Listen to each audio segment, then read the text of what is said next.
Hello everyone, my name is Chrissy and welcome to my channel. Today I'm going to be doing a book review of I'll Be Gone in the Dark by Michelle McNamara. This book is a true crime of the Golden State Killer, and it's also the first book that I'm reviewing that is true crime, but not my first nonfiction book, so we're going to see how this goes. A few bits of information: Michelle McNamara did pass away before she could finish writing this book, so it was finished by two gentlemen, one named Paul Haynes and Hayes, and the other named Billy Jensen. They took her notes and then wrote the chapters based on Michelle's notes.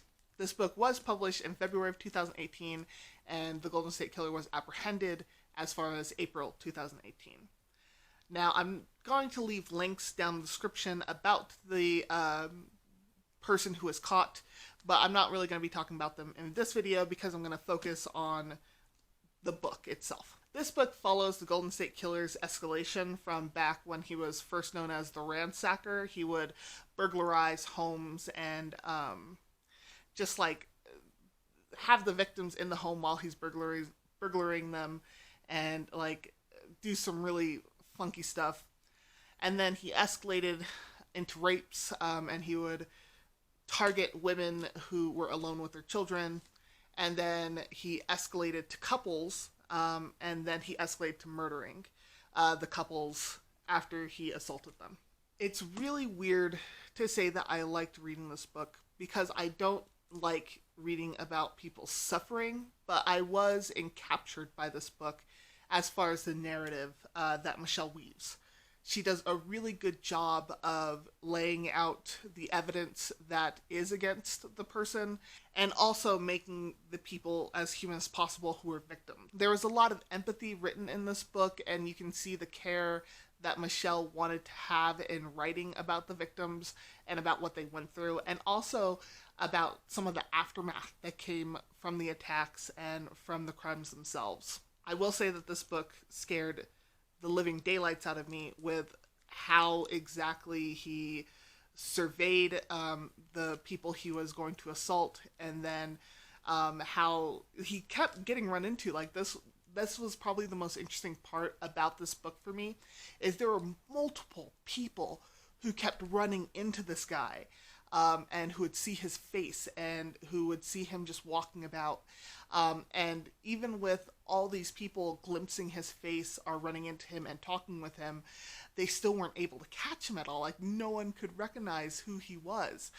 So that was, like, it hit really hard, and I started, like, triple checking my locks all the time while reading this book. Michelle McNamara does a really good job with setting scene and her narratives and explaining kind of what ends up happening, and then that just sets the atmosphere for this entire book. The biggest quibble that I have with this book are the chapters that Michelle McNamara did not write fully out herself.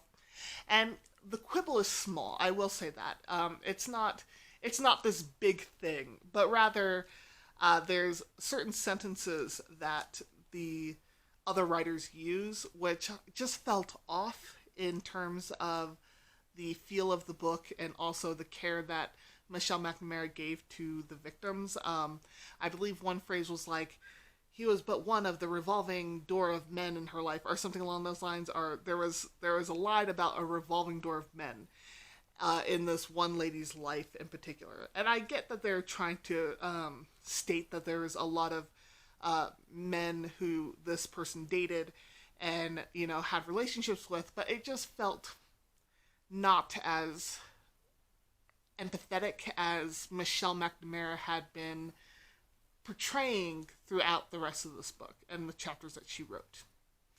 So that's my one little quibble, and that's the only line that I can really think of that fits that, but I know that there are more. I just didn't write them down. Alongside the chapters about the Golden State Killer are also chapters that talk about why Michelle McNamara got interested in this case, and it goes back to a murder that happened in her childhood and that she heard about and kind of got her started on, you know, investigating and capturing criminals. Overall, I will recommend this book heavily, especially if you are into true crime. I think it was just really well done. And I'm glad that this is the book I decided to start out with my haul of true crime books from the library. And I suppose we'll see in the next couple of years whether or not there will be a book that comes out regarding the arrest of the Golden State Killer and kind of how he got caught. And I don't know if anyone will interview this person on why he did the crimes that he did. We'll see. We'll see. Please let me know what you thought about this book. If you've read it, are you interested in reading it? What are some other true crime books that you guys like? Please let me know down in the comments below. Thank you so much for watching my video, and as always and forever, may you get lost in a book.